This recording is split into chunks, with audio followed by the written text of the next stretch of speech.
It's the holiday season, and I'm going to kind of date myself here. Right now, it's Thanksgiving. Hi, happy holidays, happy Turkey Day, everyone. I hope you're all doing well. This is very last minute and very unprofessional of me. I'm just turning light on. But we're here to talk about the best PS2 games of all time. So this is another one of those lists. We're going down the rabbit hole list. We're gonna see what we got on here. I think there's probably gonna be Bully. Devil May Cry is definitely gonna be on here. Final Fantasy X and X-2 is gonna be on this list, but let's just go right into it. Alright, so we're here at the, I keep forgetting that this is at the top here. But yeah, Beyond Good and Evil, Bully, Burnout Revenge. Glad there's a Burnout game on here. Devil May Cry, and Disgaea's on here. So, I'm really curious on the placement, but let's get right into it. I'm gonna ignore that video. Alright, PS2. For me, PS2 was one of those consoles that I didn't really get to play a lot of. My brother had it, so I played his here and there. I played Sly Cooper, I played Ratchet & Clank, I played NBA Street 2. I played a bunch of those things, and that's where I got my Kingdom Hearts fix. For those who know, I beat Kingdom Hearts. I didn't beat Kingdom Hearts 1, I beat Kingdom Hearts 2, I had a problem with the Riku fight. But I'm currently covering that and doing that on stream, so if you want to go check me out on stream, you can go over there.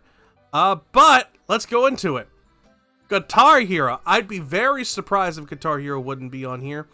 It's one of those things that created a phenomenon that inspired a lot of people to play guitar, pick up instruments, learn how to sing. This game did waves for people, so I'm very glad. Also glad Sly Cooper 2 is on here, but I'm kind of sad that Band of Thieves, which I personally think is the best out of all 3 or 4, I think there's 4 Sly Coopers.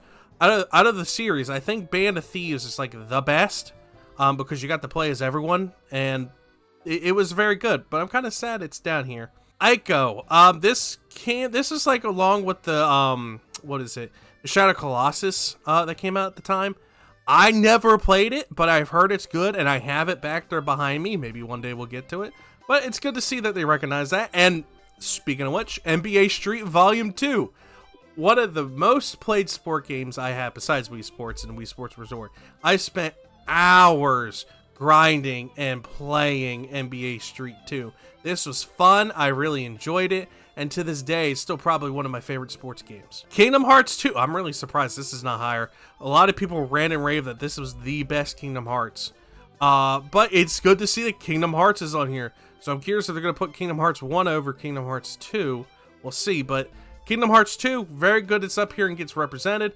Tony Hawk. I'd be very surprised that wasn't on here, but good. I'm surprised they put Underground on here. Underground was definitely a different change of pace from the usual Tony Hawk. This had like an actual story mode.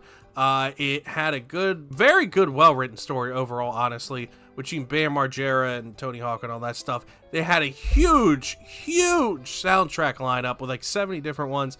It was very good. Disgaea, Our Darkness. I never played Our. Is this the first one? I don't think this is the first one. If it is, I think I played it. I don't know the Disgaea games. I have them. I never played them. I played the first one a little bit, and I watched the anime. That's the extent. But it's good to see RPG representation up here, along with Ratchet & Clank up your arsenal. Me, personally, I think this was the best Ratchet & Clank.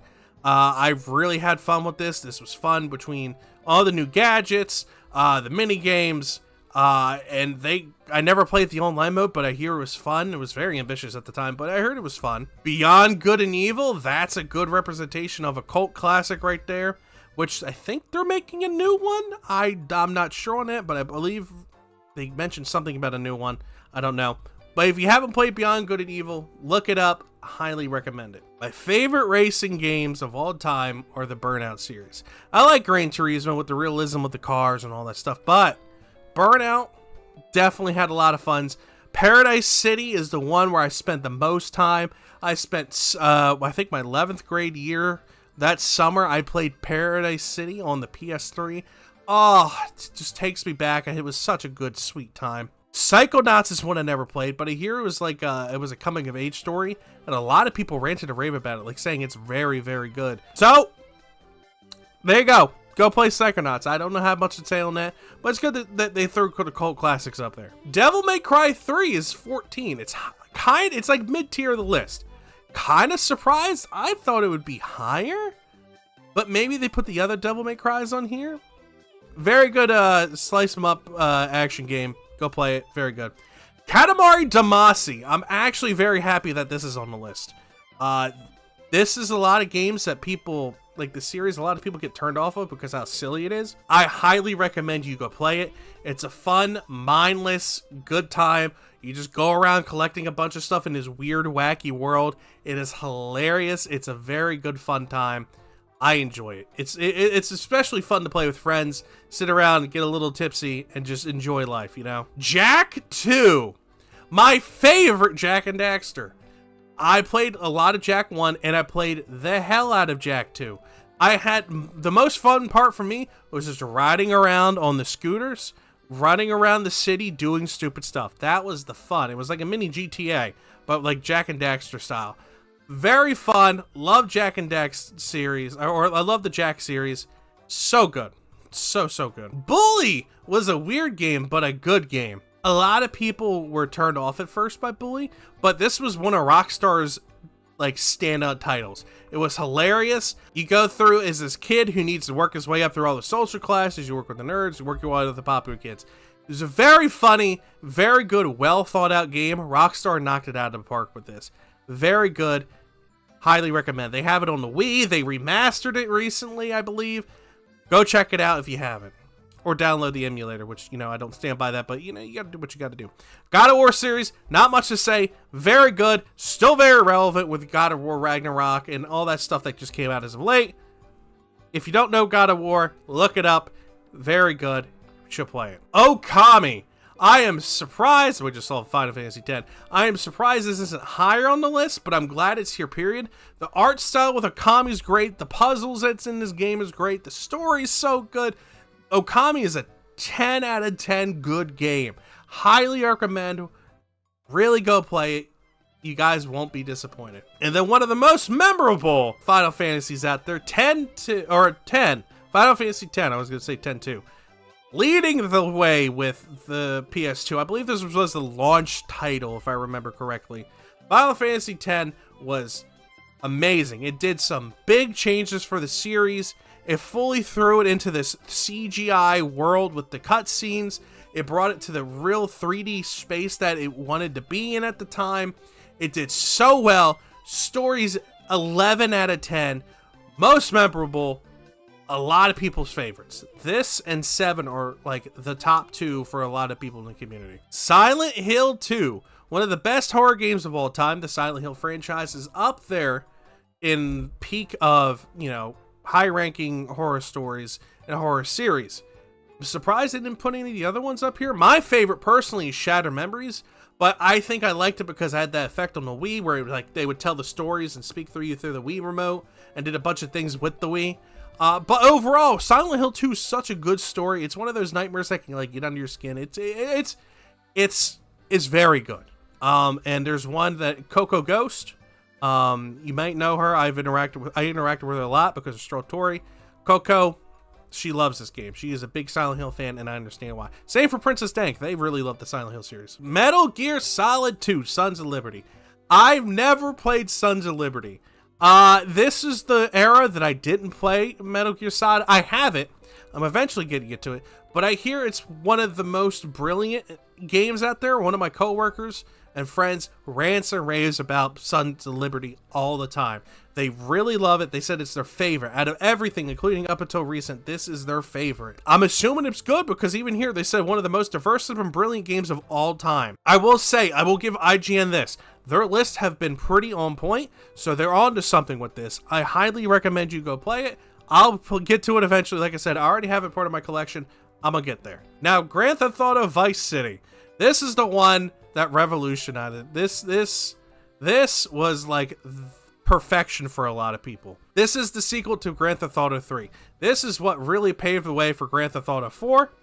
A lot of people really love Grand Theft Auto 4, and then, you know, Grand Theft Auto 5 is on like 5 different consoles. A lot of people say Vice City is still to this day one of the best ones, considering it was a satire taken like in the 80s aesthetic. It was around that time where a lot of people could, like, who were playing the game at the time, had memories and were very fond of. This was a very, very fucking beautifully written game, Burt fucking Reynolds was in this. I mean, come on. They got A-list people to be in this. From Dennis Hopper to Burt Reynolds. What more could you want?